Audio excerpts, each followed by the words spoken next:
Welcome to Moments in History channel. Imagine a world where a mysterious illness could wipe out entire towns in a matter of weeks. A world where 1/3 of a continent's population vanished, leaving behind silence, fear, and a society changed forever.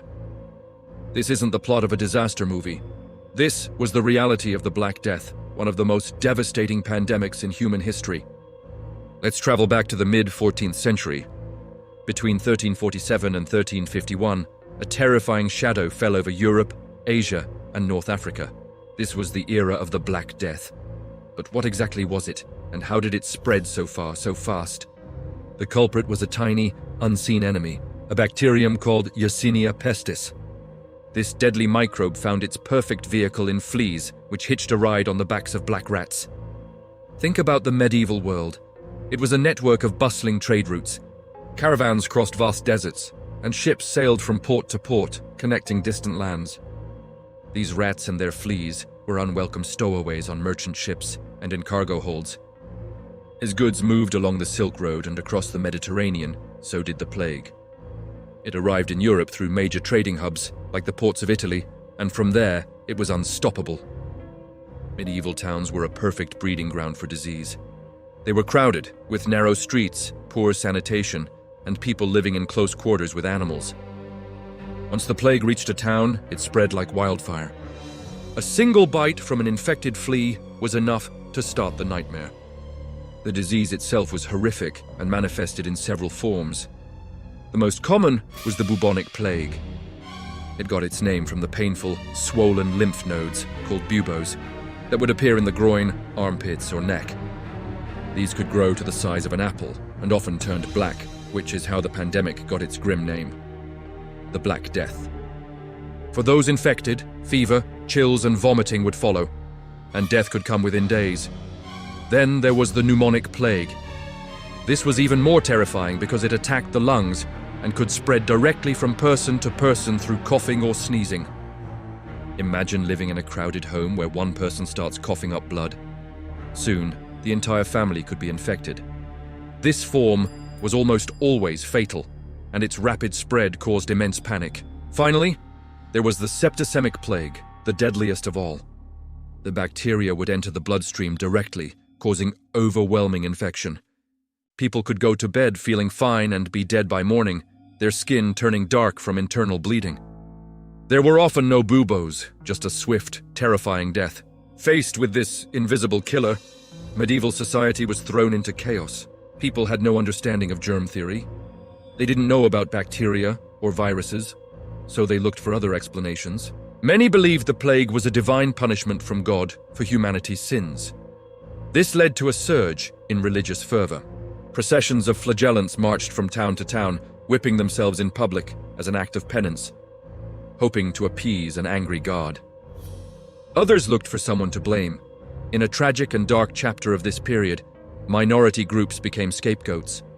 Jewish communities in particular were falsely accused of poisoning wells and deliberately spreading the disease. This led to horrific persecutions and massacres across Europe as fear and ignorance fueled unimaginable violence against innocent people. In the face of overwhelming death, people tried anything and everything. Doctors, with their limited knowledge, wore strange bird-like masks with long beaks stuffed with herbs and flowers. They thought this would protect them from what they believed was bad air or miasma. Their treatments were often useless or even harmful, like lancing buboes or bloodletting. People also turned to folk remedies, carrying flowers, burning incense, and avoiding certain foods, all in a desperate attempt to ward off the sickness. The sheer scale of the death was staggering. Historians estimate that in Europe alone, somewhere between 25 and 50 million people died.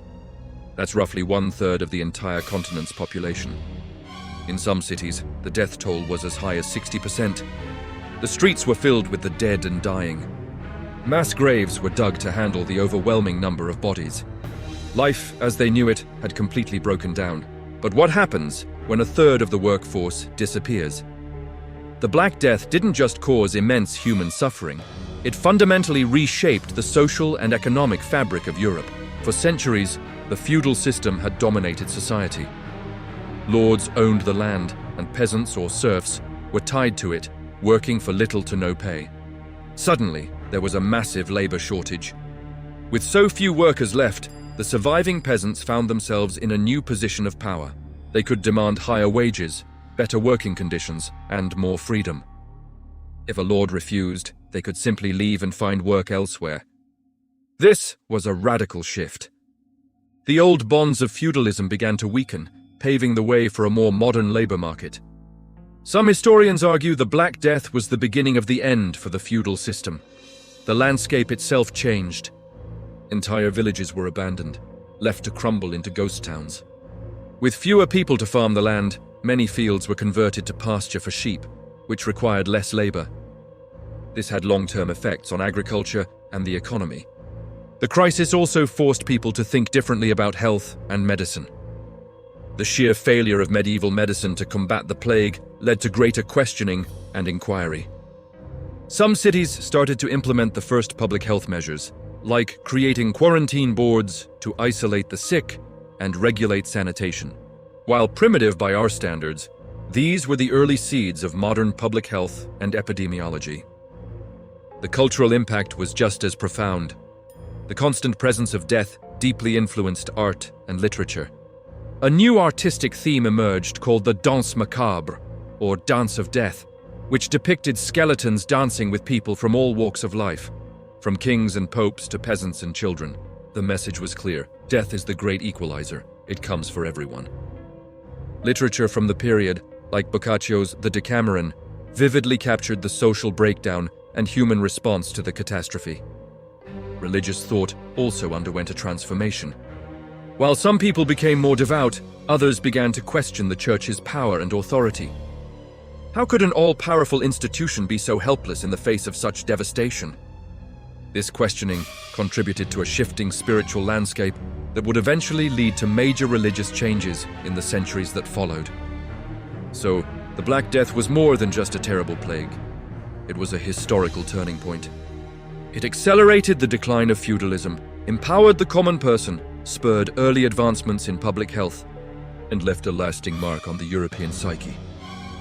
It serves as a powerful and humbling reminder of how a single disease can not only cause immense tragedy, but also act as a catalyst for profound and lasting change, reshaping societies, economies, and the very course of human history. Thank you so much for watching. If you found this journey into the past interesting, please hit that like button, subscribe to Moments in History channel for more deep dives into history, and let me know in the comments what historical event you'd like to explore next. See you in the next video!